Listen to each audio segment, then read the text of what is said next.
just because it feels like that moment in The Matrix when Keanu Reeves plugs that thing into his neck and then he's like, I know Kung Fu.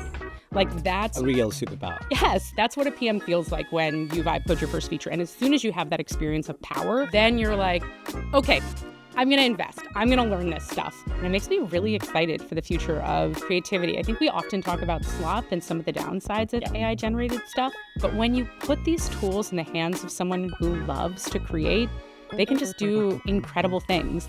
This is Product in Practice, where big ideas meet hands-on execution. I'm Axel Surya, and every episode, I bring you into the room with product leaders shaping the future. We explore big trends changing our industry right now, and we break them into actionable workflows you can use today. No fluff, just real conversations, real demos, real results. Let's get started.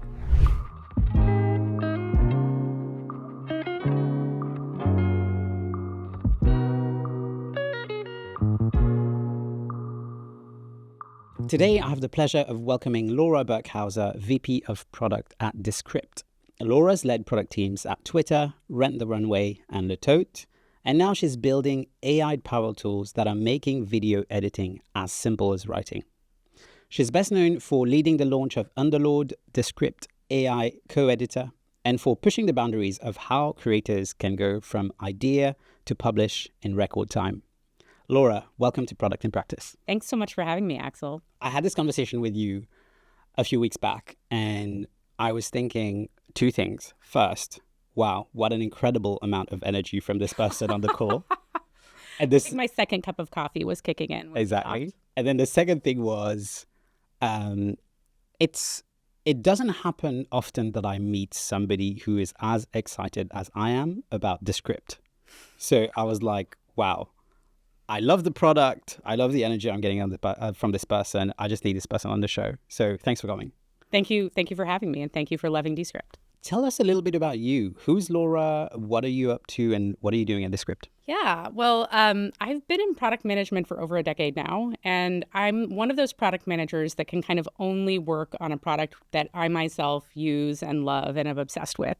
And so, every once in a while, I'll get an email from a recruiter that's like, oh, AI is really like disrupting construction sites. And I'm like, I'm sure that's interesting to someone, but I can't get into it. I need to work on products that I love. And so the first couple of startups that I worked with were in fashion subscription services, which I wore designer clothes for, 5 to 8 years of my life, and it was fantastic. That's not bad at all. No, not at all. Then I was at Twitter for 3 years, and I was extremely online, like so many of us were during that time, still kind of detoxing from that. After I left Twitter, I was wondering what my next step would be. And whenever you're sort of like wandering through the desert, wondering what comes next in your life in San Francisco, you're actually legally required to start a podcast. And so I did. And as I went to go edit that podcast, I found this software called Descript, where you could edit a video or a podcast just like a doc. And there were so many wonderful and delightful parts about like using the product that I just thought, this is why I got into tech, to build stuff like this. And I basically cold called them and was like, are you hiring product people? I would love to do product Wow. for Descript. And yeah, they gave me a job. That's brilliant. What an amazing story. I'm just going to use this opportunity here to talk a little bit about my experience with Descript. So I've been doing podcasting for a while. And one day, a friend of mine in France sent me a message and he goes, hey, have you tried this thing? Because he knew, I was using some other piece of software to like do the editing. It's basically line editing. And we all know like an hour of recording kind of translates to like 3 to 4 hours of post work. Yeah, that's if you're good. Yeah, so he was like, hey, have you tried this Descript thing? I was like, no idea what you're talking about. And there's so many tools around us. Yes, I'm like, am I going to invest in even giving this a try? I was like, okay, I looked at the teaser video, watched a couple of videos on YouTube. I'm like, I'm going to try this. I tried it and instantly became this like power user. Another friend of mine started a podcast and I told them, listen, do not think about this twice. Just like use Descript. You got to trust me on this. And once in a while, he will send me a message, just like we're catching up, and he'll tell me how he's doing. And I'll always ask, how are things on the content side? And he will always thank me for introducing him to Descript. He just loves it. So shout out to Pierre if you're listening to this podcast. Yeah, give me product feedback. I'm here for you. Pierre is used to be a chief product officer, so he'll give you feedback. Yes, for sure. get on a call. So part of why we're on this show is there's this big AI shift happening in the industry right now, right? So I speak to a lot of product leaders every day in our customer base, and a lot of them don't necessarily have a plan for how they deal with everything that's happening through AI in their craft. Like AI is really impacting how we build products.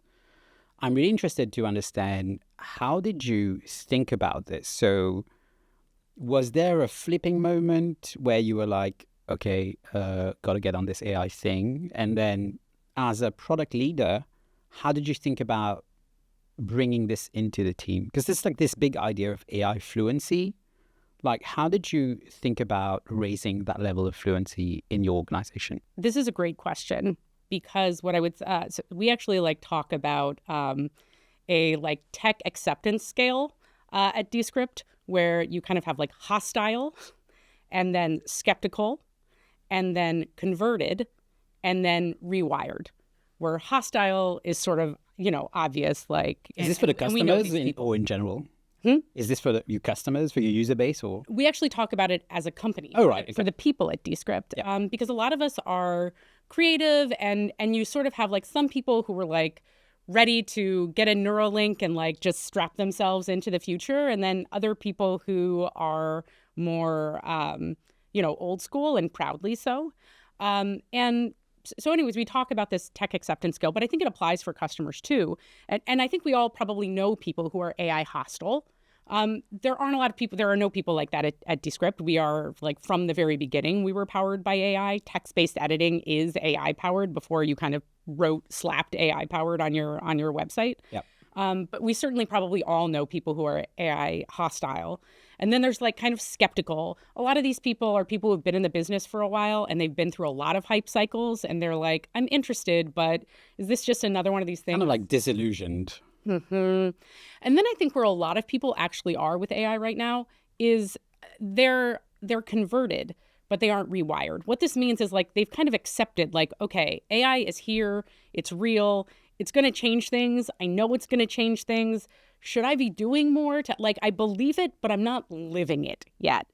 And then there's like fully rewired. And what Andrew, my boss, like the example he uses is buying paper towels off of Amazon, where it's like at some point he just started using Amazon to buy a carton of tissues or something like that. And that's when he really got rewired and stopped kind of going to the store. And we're all kind of on different journeys with different kinds of technology. But so I'd say like I was converted to AI before I came to Descript. Descript is probably the experience that converted me, where I was like, oh my gosh, wow, AI can really change a workflow, specifically this podcasting workflow that I never wanted to kind of learn.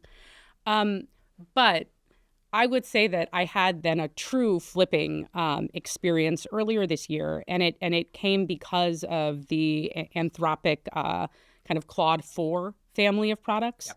And I had tried Cursor before. I had tried it like last fall. Just for people listening to us, what is Cursor? Cursor is it's the vibe coding tool, I would say. It's basically what makes Cursor special and what makes it different than like some of the prototyping tools that you might be more familiar with, is that it actually like hooks into your code base, so you can code on top of whatever your product is. And it gets the context of what you're trying to do. Exactly. And so it's not like you're starting from nothing and you're saying like, build me this app based on nothing. It's like built on top of your data. And then data, you're super disappointed because it knows nothing about what you're exactly. It like spits out some prototypes that like looks like garbage. And you're like, what? I feel like I'm being gaslit. What's amazing about Cursor is that it has all of the context of your database. It has the context of your like design system. And so you can really build real things. You can build real things in it. Or at least that's what people told me last fall, right? That's when vibe coding, I don't even think we called it vibe coding at the time, but that's when people started. The term was coined I feel like the term was coined very quickly after people realized this was a thing. Yeah. Like everything else in AI, this stuff is happening so fast. Yeah, and I tried it, and I was like, it's not there yet. Like I kind of see the promise, but I have to spend so much time talking to this thing to get it to do something so stupid. I think I was literally like, I'll start with something easy, like changing an icon. And it just took me an hour. And I was like, there's no way that this is going to make me faster. And then I tried again. And it happened to be after kind of the Claude 4 stuff came out and got put into Cursor. And I one-shotted an undo button in production that got shipped. And Wow. that, to me, was like getting a superpower. And the reason why I say this is I think that the FOMO is real. Anyone who spends time on like Twitter or LinkedIn, so I used to be in consulting, and one of the things that we talked about with change management is like we talk about the burning platform and the beach. And the burning platform is like the reason why you have to change. Change is uncomfortable. No one wants to change. You have to change because you're on a burning platform. You can't stay on the platform, right? And then the beach is like the fantasy. That's like the motivation, the carrot for why you should do all of this work.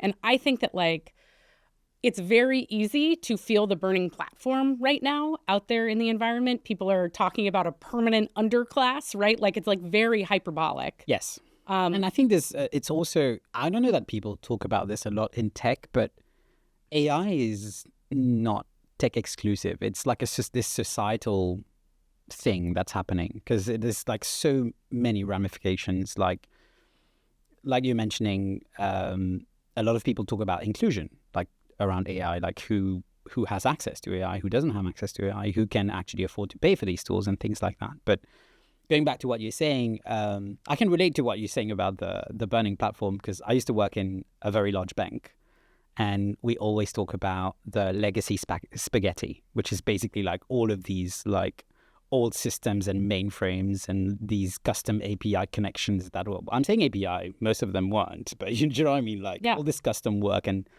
basically plumbing to get all of this stuff to work together.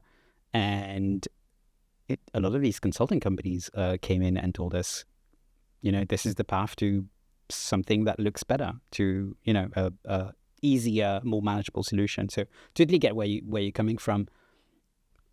When you look at AI and you're converted, I can tell. You talked about this flipping moment of Cursor and, Claude being available and you shipping something to production. Right. When you look back at this moment, do you think you would have done anything differently, or like, could there have been something that would have unlocked this for you earlier?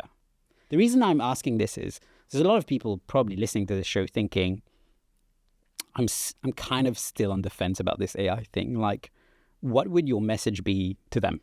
So that's like, I think that you need to get out of the amygdala space, get out of the fear space where you're just repeating to yourself, like, I have to adapt or be left behind, because I think that's going to lead you to throw spaghetti at the wall and do like fairly unstrategic things to show that you're quote unquote doing AI and you're motivated by fear. And I think like no one does very smart things when they're motivated by fear. Like what I would suggest that people do is find their beach, find the thing that makes them very excited about this stuff. For me, and I think for a lot of product managers, and so this is, I'll tell you, like as soon as I had this experience, I made everyone on my team get Cursor and set up their environments on their local machines. And there was a little bit of resistance. Like, is this really what like using AI looks like for product managers? And like, I think that's a smart question. But before before we talk about that question, I want everyone to vibe code a prototype of something that they've been wanting to see in the product and haven't been able to like justify the resources for. Just try it. And like, we're all going to sit here and set up our environments. By the way, my head of engineering set up a GPT in ChatGPT where you can just chat to set up your environment. You basically are like, hi, I'm a dum-dum. I don't know anything about computers. How do I set up my environment? And it just talks to you and walks you through it step by step by step. This is the future we're living in. So we all set up our environments and everyone vibe coded something. And as soon as a designer is able to do VQA by themselves on a feature, as soon as like a product manager is able to like prototype something that they haven't been able to get the time of day on from their team for months, they are so bought in. Even if it's not the most strategic way to use AI for a product manager, just because it feels like that moment in The Matrix when Keanu Reeves like plugs that thing into his neck and then he's like, I know Kung Fu. Like that's what a PM... A real superpower. Yes. And that's what a PM feels like when you vibe code your first feature. And as soon as you have that experience of power, then you're like, okay, I'm going to invest. I'm going to learn this stuff. Like, it's going to be hard, but it's worth it for me because I see the future now. I can squint. For people who might be thinking we're drinking too much of the Kool-Aid here, how does this translate to customer value, right? So sure, we're tech people, we're product people, we're very familiar with the tools. And if I look at myself as an example, it's just like I'm trying a lot of these tools. Sometimes I'm paying for these tools just like to figure out whether there's like going to be value out of it. Sometimes I churn because after 2 weeks, I'm like, I'm not using this. You know what I mean? Like, yes. So one of the ways I think we can really measure the impact that AI adoption of AI tools actually helping our product management workflows is to see at the end of the value chain, how does that translate into customer value, right? What have you observed from using AI tools at Descript? How does that translate to customer value? Yeah, so I mean, we have a KR that we are going to double engineering output by the end of the year as measured through linear projects, or as measured through engineering projects. And I think that, okay, how? And I think, so how is EPD, engineering, product, and design, going to become twice as efficient by the end of the year? Obviously, some of that is within engineering, using tools like Claude Code and Cursor to do the first pass at a lot of our projects. But then in product and design, what does that mean? And so after we kind of had the beach moment, right? Like, get people really invested in AI, help people understand just how transformative this can be. Then we got into my favorite tool, the 2x2. And I asked everyone, like, fill in this sentence. I wish I could spend less time doing blank so that I could spend more time doing blank. And if you're a product manager, I want you to just like take a second and write down what your sentence is. And what I'll tell you is everyone says so that I can spend more time doing things that are so much better for customers. Things like talking to customers, or things like thinking strategically, things like thinking about the long term, things that when you read what people want to be spending more time doing, it's stuff that self-evidently would just be so good for our customers and for Descript. And when you look at the things that they want to spend less time doing, you're like, oh my God, yes. And so then we took all of those things that people want to spend less time doing, and we said, all right, what of this is easy to kind of automate or accelerate with AI? And for the stuff that people want to spend more time doing, like, what is best amplified or taken to the next level through AI? And out of that, we came up with our roadmap for what we wanted, where we wanted to get our 2x efficiencies and our quality increases because of AI. And that became like our H2 roadmap for AI automation. You're clearly being very intentional about this, right? And it requires time from people, like figuring out like how are you going to bring the team together and get them to do this exercise and look through the results and plan for the changes you might want to do organizationally, find vendors, for these AI tools and all that stuff. Like, how did you manage this? It kind of sounds like at the scale of Descript, this might have happened quite organically, but how did it happen, and how would you recommend others do this? Well, I do think that it starts at the top. And so I think that people at bigger companies should manage up to try to get a formal KR or commitment at a company level that this is important. Mm-hmm. And I don't think it should be too hard to get your org leaders or the executives at your organization to prioritize this. But I think, like, yes, whenever you're doing something the old way, you're probably scraping by and you've been getting the work done. And I think that, again, you need that burning platform. And I think that's why you need commitment that it's okay to spend time doing this kind of thing. And we have a big, ambitious goal of like 2xing EPD output by the end of the year that sort of forces you to realize like 10% here or there. Talking to ChatGPT as a way of making the PRD a little faster is not going to get us to twice as many projects in a quarter. There need to be fundamental changes. And so it is worth it for us I'm going to go to Chicago with my team next week, and we're going to do like our second hackathon, where now I have like another, it's so fun to work for me. I have another little like slide that I could show you that's like, first you simulate, then you automate, then you delegate, where it's like when you're thinking about how to take those things you don't like doing and do them faster with AI, first I would say like, don't start by buying a tool. Don't start with vendors. Start by like, we're PMs. We know this. You start with an MVP. You start by like verifying the workflow is a good one.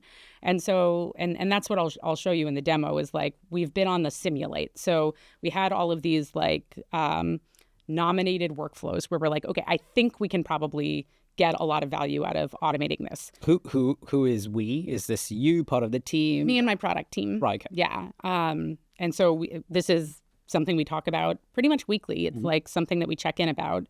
So is AI, just to clarify, is AI like one of the topics you bring at, what is it? Is it a product review? Is it like a team meeting? At our weekly team meeting. Yeah. And then I also have a fun Friday morning vibe coding show and tell where like I find that so much of this stuff, by the way, one of the things that you said is, I think you called me something like an expert.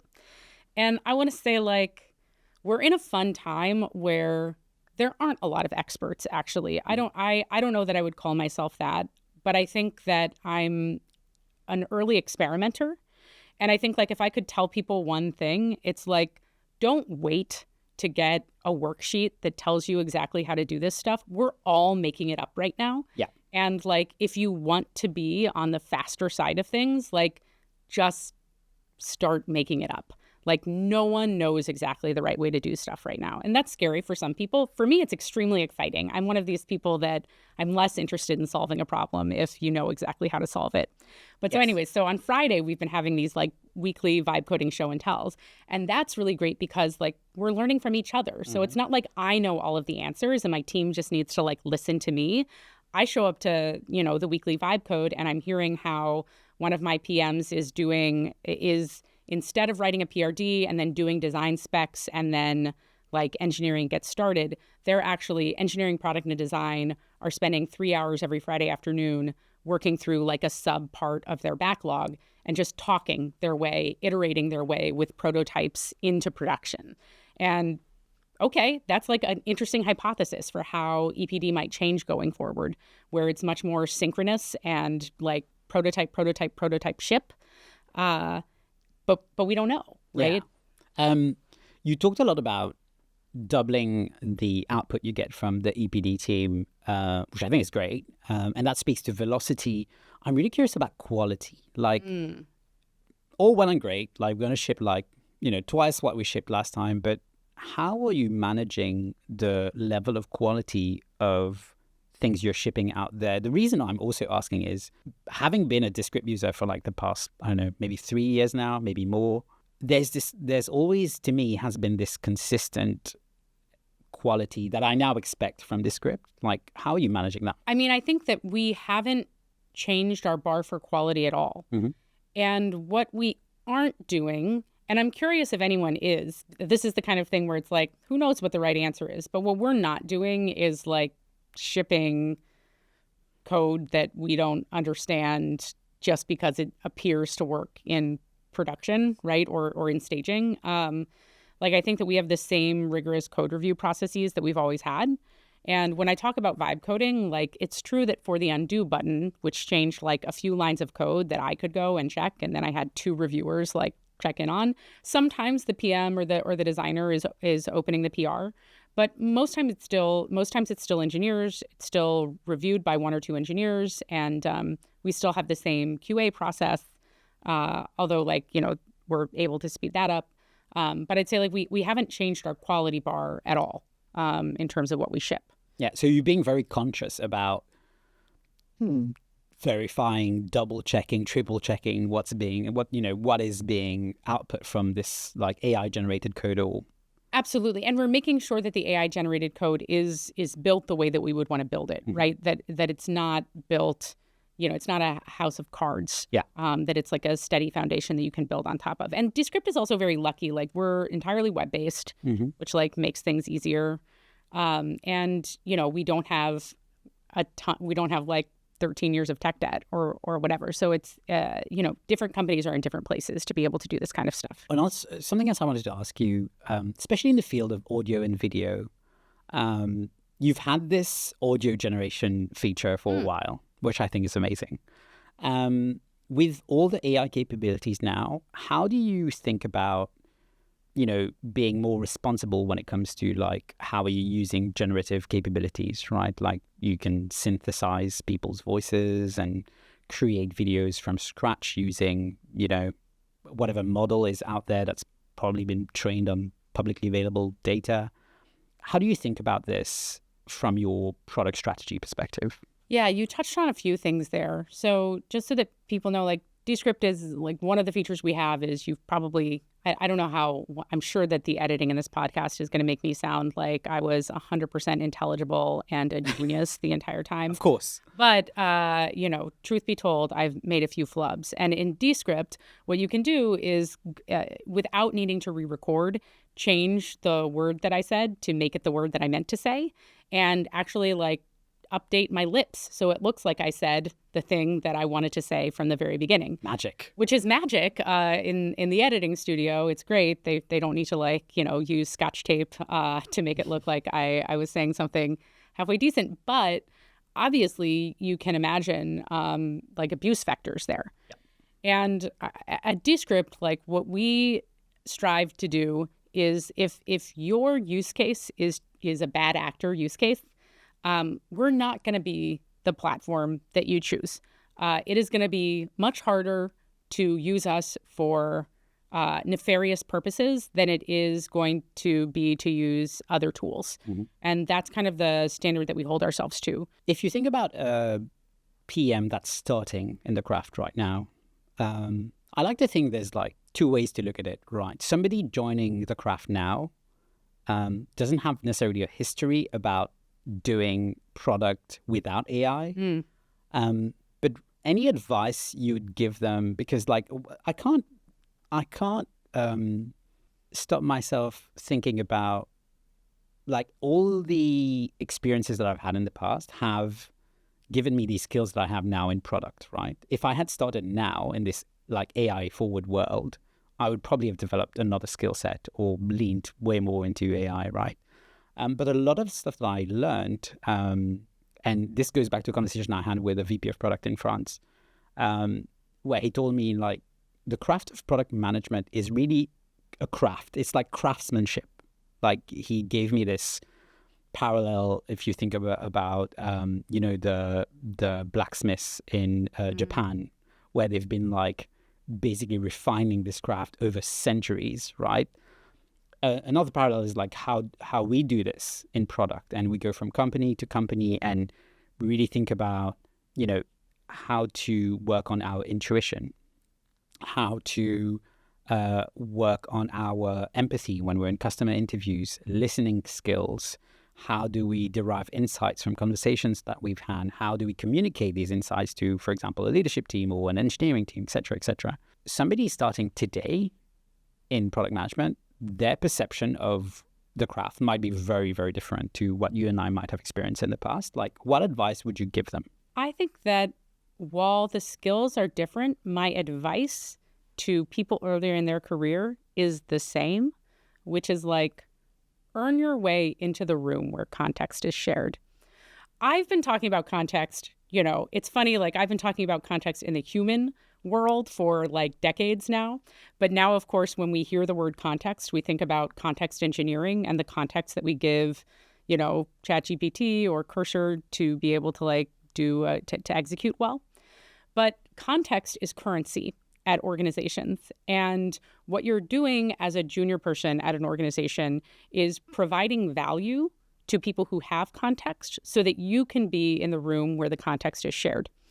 And the way that you used to, so when I started in consulting, the way that you provided value to earn your way into the room was being really good at making pretty slides. So if you could just like make great slides for your partner or take really good meeting notes, you would be invited into the room where you could learn from these master craftspeople what the craft of a customer conversation looks like, or what the craft of like strategy construction looks like. Meanwhile, you're taking notes and making slides, right? Taking notes and making slides is not what the new generation of junior employees is going to do, because of course we have a bunch of AI note takers and AI slide makers. So that's not where your value is going to be. But then again, you are like graduating into an AI native context in a way that people 10 or 20 years older than you are not. The same way that I was building pretty slides in a way that people 20 years older than me couldn't build pretty slides. They didn't grow up making MySpace pages and learning how to make things just look absolutely perfect. Oh God, MySpace. Oh no, I dated myself. Anyways, so what I would say is like, understand the currency that you have that gets you in the room to become the context holder. Because, you know, more and more, the person who has the context is the person who is going to be able to like craft the strategy and be the and be the builder. And that's what you want to do in your career. I loved this conversation, and it's not over. But one thing I will have to say is you've talked a lot about how you're doing this at Descript as a company, talking about, you know, elevating the AI fluency in the company, talking about how you've changed your practices in the engineering and product and design group.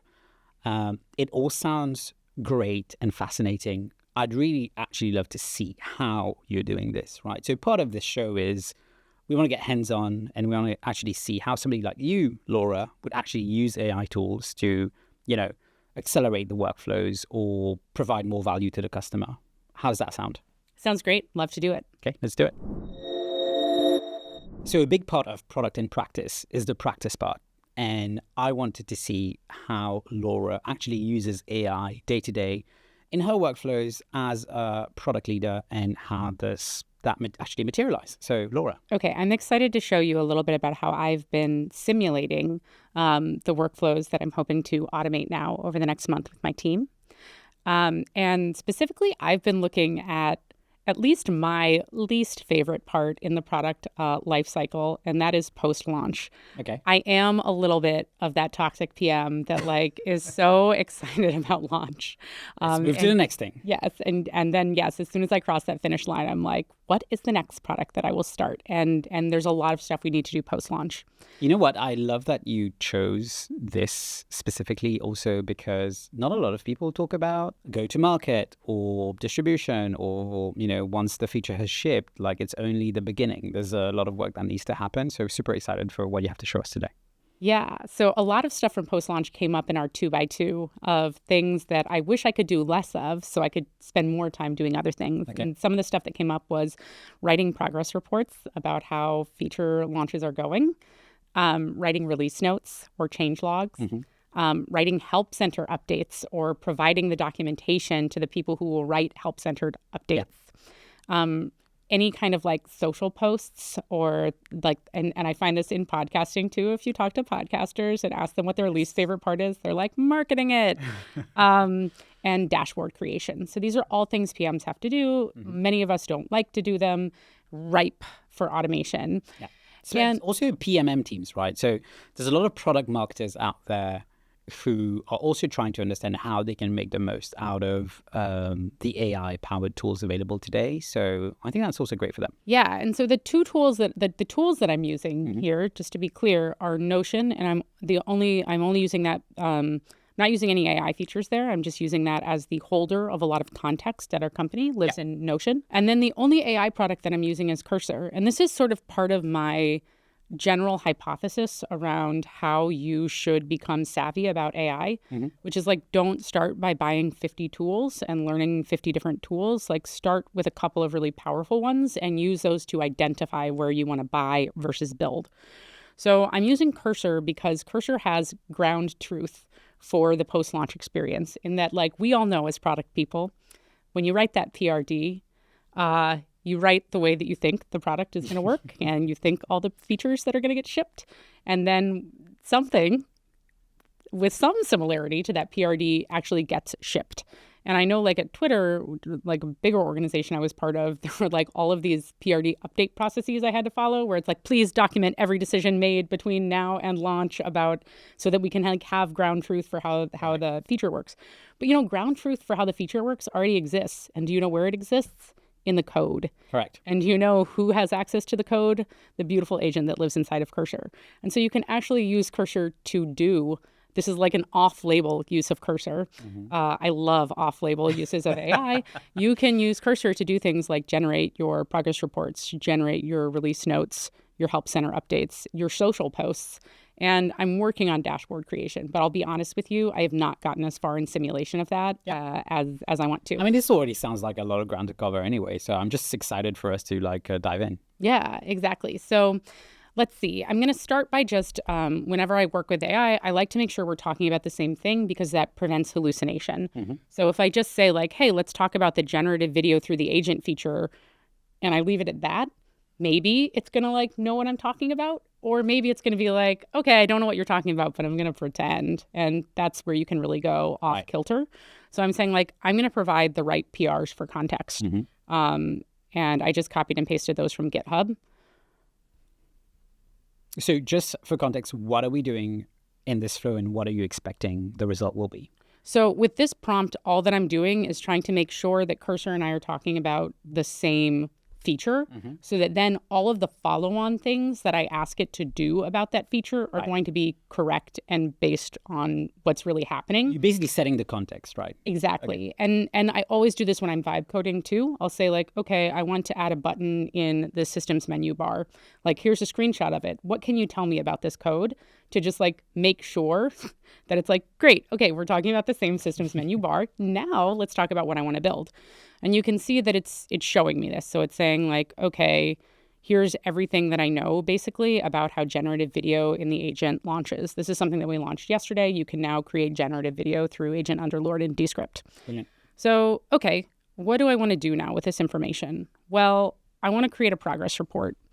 And so I can say something like, I'll use Whisperflow so that I don't have to type. By the way, like if you don't know, like Whisperflow is how I'm going to be one of these people that like doesn't know how to type in 5 years because I just talk. It's such a cool productivity hack though. It really is. Especially when you're... For people who are listening to us, do you want to tell them what Whisperflow is? Yeah, so I just click on this little button to start dictating. And it lets me, instead of typing, just kind of say whatever I'm thinking, which as more of my workflows become context dump to document. What I really want to do is just turn on a microphone and say like, here's everything that I know about the way that this feature should work. Let's work on a draft PRD based on now 5 minutes of monologuing that I'm going to do at my computer. Correct. Okay, so can you please write a progress update that I can put into my productivity software to let people know how this project is going and where it is? Mark it as on track, off track, or off track, and show some of the things that have happened in the past couple of weeks as I've been working on this feature. And I'll just go in and clean that up. And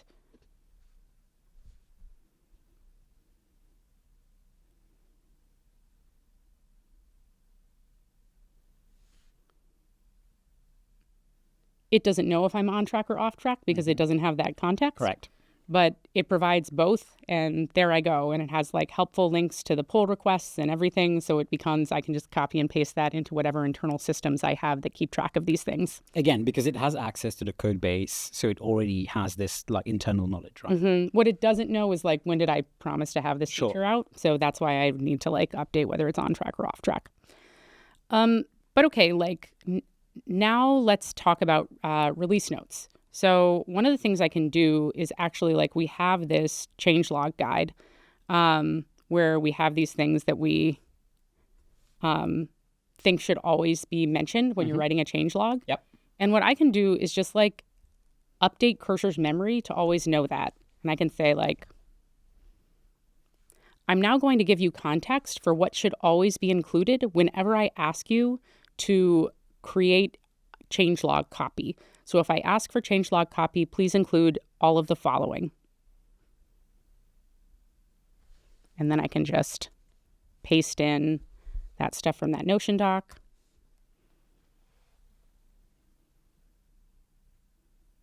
Okay. And so now it's saying like, great, I've updated my memory. And now I can say, please provide changelog copy for generative video in the agent. Which is this new feature we're just shipping.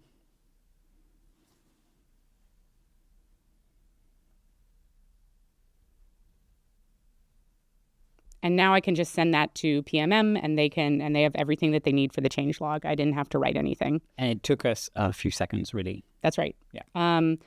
The same thing, let's try something a little bit more fun. So this is Descript's voice. It like has all of the context for how we like to show up socially. Okay. Which is like as in tone of voice for the brand. Exactly. Okay. And I don't know if you like, are you familiar with our voice? We're a little bit irreverent is like the word that I would use. Okay. A little bit sarcastic. Yeah. I don't know what Atlassian's voice is like. It's playful. But my guess is that you have a document somewhere in your intranet that's correct. Like, this is what the Atlassian voice is. Yeah. So now I'm going to say, update your memory to know what I mean when I say the Descript voice. And whenever I ask you to write social posts, please do so using the Descript voice. Here is the context. And then I can just copy and paste all of that Descript voice stuff in.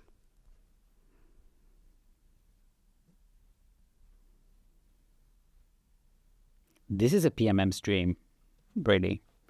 I can't wait for our product marketing team to see this because I think it's like such a practical workflow that, you know, it's super interesting because it also changes the collaboration between the PM and the PMM. Because the reality is sometimes what I observe is PMM is always requesting things from the PMs and the PMs like have all these like bandwidth constraints.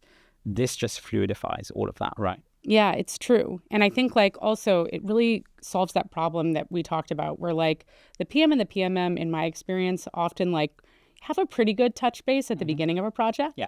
And then have like an extremely hectic touch base like right before launch. Yeah. And a lot can have changed by then. And this can really smooth over that, wait, what kind of moment? Okay, so you can see that it's created this memory. It knows this. And now I'm going to say, create social posts for Twitter and LinkedIn about the generative video in the agent launch.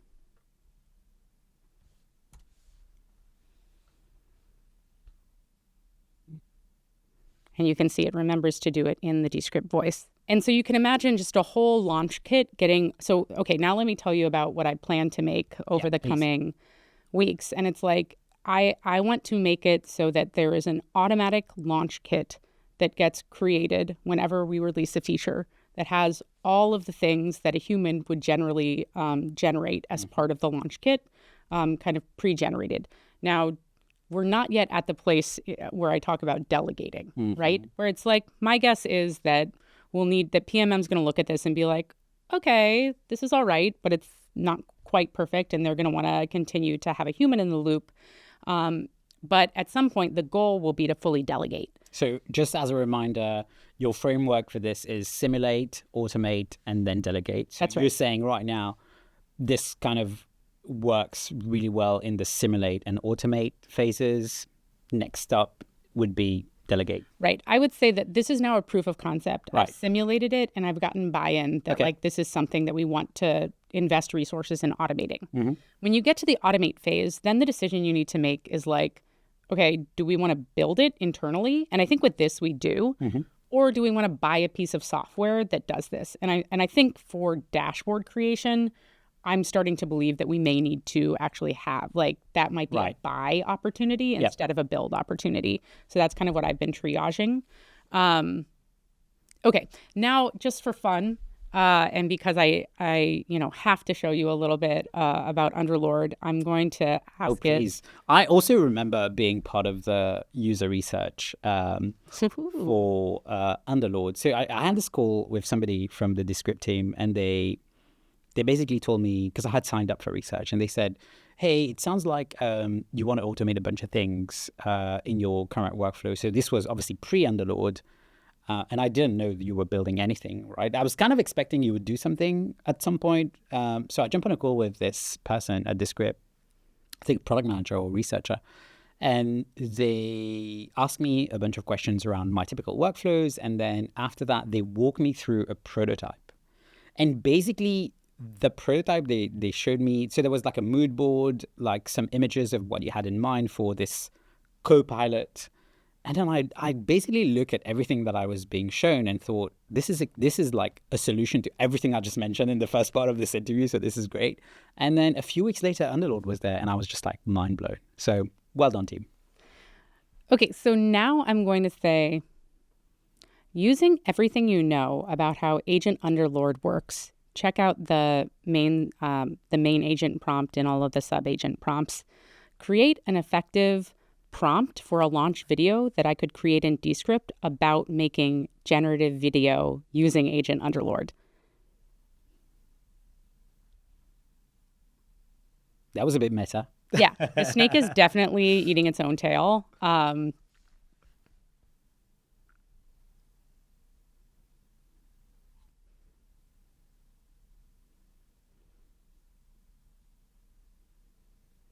And it's just giving me this prompt. Now, normally I would spend some time I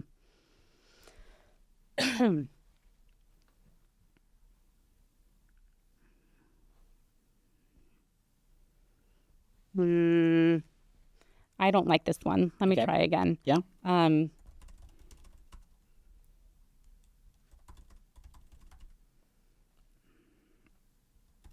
I mean, that's the reality of it. It's not always one shot, right? And you got to be able to go back and forth with the agents. Oh, yeah, absolutely. I think like one shot is often like the promise. And so I think you need to have, when you're building an AI feature, you need to have like an exciting one shot. But I think anyone who really knows that code is a craft, that like video making is a craft, knows that like we are far from the moment when you would actually just hand the tools over. Correct. I don't know if you've used Runway before. I used Runway the other day, which is basically a video generation model. And like all of the demos sound incredibly powerful one shot. The first thing I kind of posted in there, which was like a super simple request, like went terribly wrong. And then I started looking at the forums, and most people were saying you actually need to learn how to speak to this specific model, and gave a lot of examples of the prompts, and they were quite complex. So I mean, I just feel like this is where we are right now. Yeah, absolutely. And I think that well, let me get this started because it's going to take a second. So what are we looking at? So this is now Descript, and this is Underlord, our little buddy. And I'm actually, let me copy and paste this here so that I can, you can edit a video, create with an avatar, edit a podcast, and all of these will write a pretty good one-shot prompt for you about like that help you do whatever it is you're trying to do here. I encourage you to check out Edit a Podcast and see if it does what you like. Here you can like go off script and create your own. What I'll say is like, if you want to get started, I might suggest starting with one of these because we've just quality assured it in a way. Correct. And made sure, like to your point, how am I supposed to know the, 83 rules of how to prompt Runway well? Yeah. And so I think it's really helpful when AI products are like, okay, well, why don't I give you a few just like really softballs over home plate that are going to work out well. And then once you're bought in, you can go and iterate 40 times over on stuff. So, okay, I've given it this prompt. And now what is it saying? I will now write a launch video script that meets all your requirements, including on-screen directions and suggested visuals for each section. And it's telling me what its plan is. And it's now generated this script.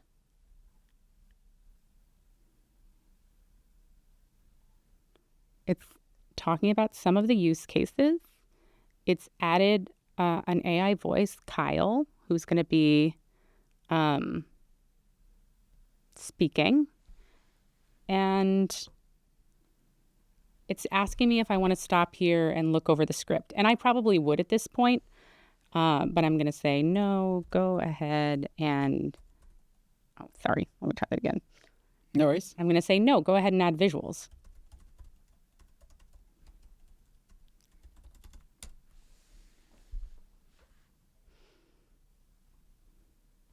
And I'm changing us over here to storyboard view because this is like the timeline. You can see the words down here, but in storyboard view, you can watch it start to create different scenes and add visuals to those scenes.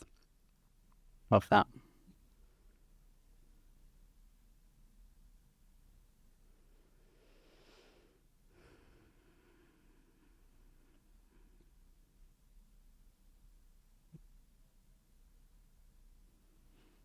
I've got this thing where, so obviously, this takes some time, but like when I look at people who are using AI like the very first time, I find that there's like these two groups of people. One group which is like super easily disappointed in the result because one of the elements is time, but then they never put in perspective the amount of time they would have taken to actually do the work to get the same level of output produced. And a lot of it, I think, is born in all of these demos we get all the time. Like we see all of these demos online in our social feeds of everything working straight away, very first time, one shot in a few seconds. And then we do try something like this, and we don't usually compare like what it would have taken us to actually do if we were to do this from scratch without AI. Huge productivity gain. I think that's right. I think where we are right now is definitely with a lot of these tools, we're not at fully delegate. And I think while delegate is often the like goal and the vision for some people, it also isn't for everyone. So one of the things we didn't get to talk about is how AI in creative work streams is a little bit different than AI in other work streams. Correct. Where I think like many of us, I talked about starting with that sentence, like, I want to do less of this so I can do more of this. And for a lot of us, like, the creative work is what we want to do more of. And so the job of AI there isn't like, great, can I just like hand all this creative work to you because I don't want to think about it. Instead, it's like, hey. It's the part you wanted to be involved in. Yes. Yeah. How can you help me do things I never thought were possible? How can you help me take my creative mojo to the next level? And for me, that's what Descript has been about, where, because of this software, I go from a place where I just wouldn't be able to edit video, or I'd be able to edit a 30-second short video where what I do is I put a filter on it and add some captions. And instead, I'm able to create 30-minute, long form stuff, generating video. And I just think about like me in high school. Yeah. I was one of those kids with a camcorder that like would make videos for like a French project or something like that. And I think about like all those kids with camcorders, like being able to use this stuff to like build real videos now, real movies. And it makes me really excited for the future of creativity. I think we often talk about slop and some of the downsides of AI generated stuff. But when you put these tools in the hands of someone who loves to create, they can just do incredible things.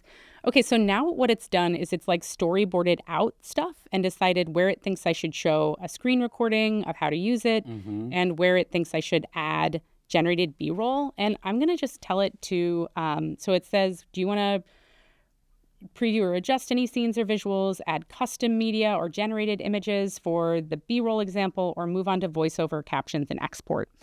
And what I'm going to say is, first, let's add an avatar,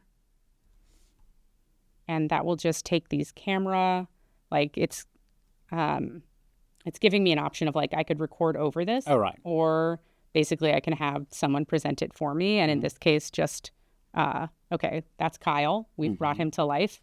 And I can say like, let's add generative video to the placeholders for now.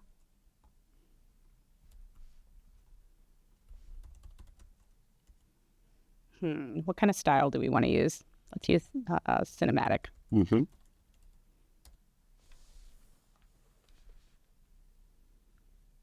Can't wait to see what it comes out with.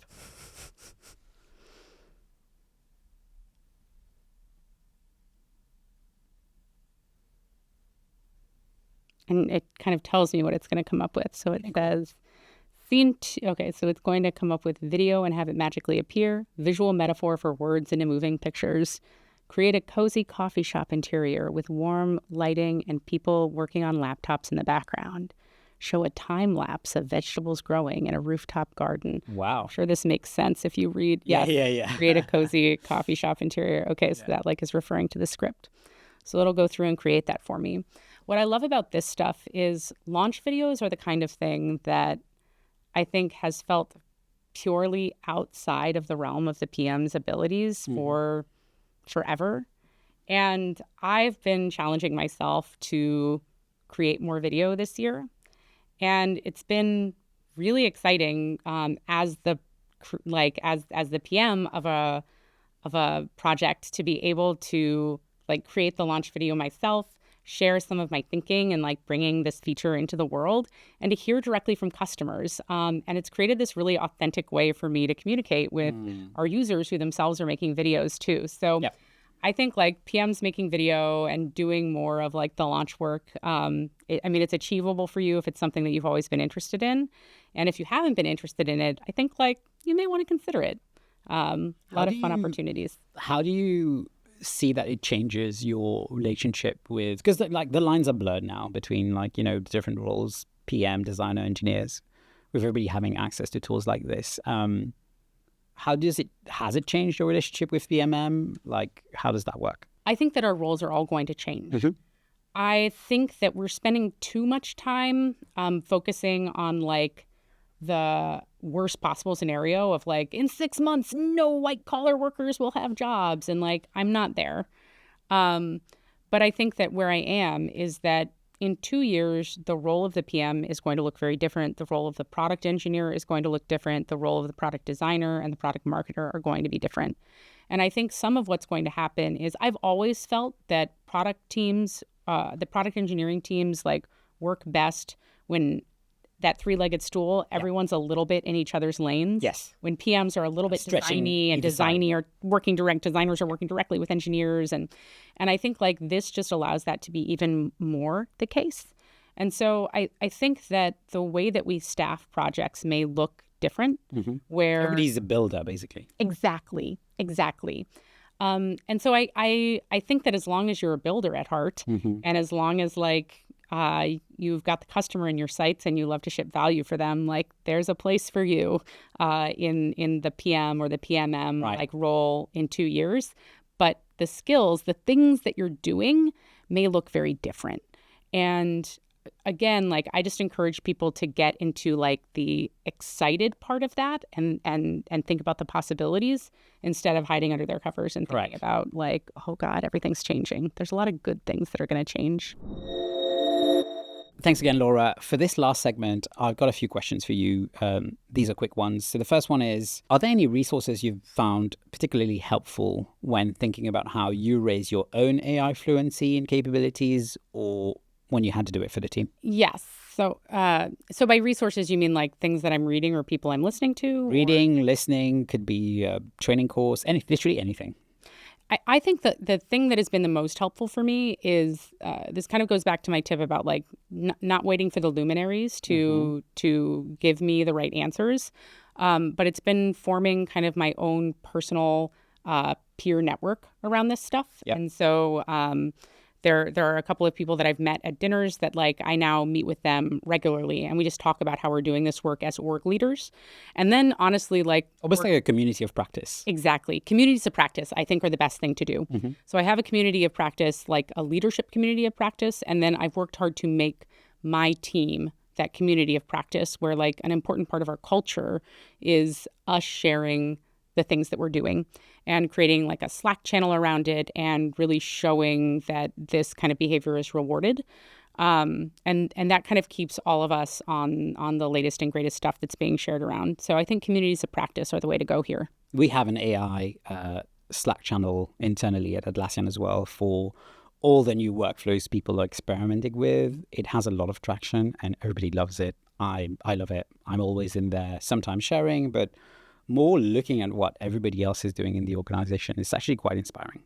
I would say that if you are the person in your organization that is the most active or is like the most rewired, work hard to find a group that scares you a little bit, right? Because we each need to be part of a group that, where we're learning and a group where we're teaching. So I think belonging to a couple is important. as a product leader, do you have a decision that you've made in your career that has, greatly accelerated your career, or something you've done that is was a night and day thing for you?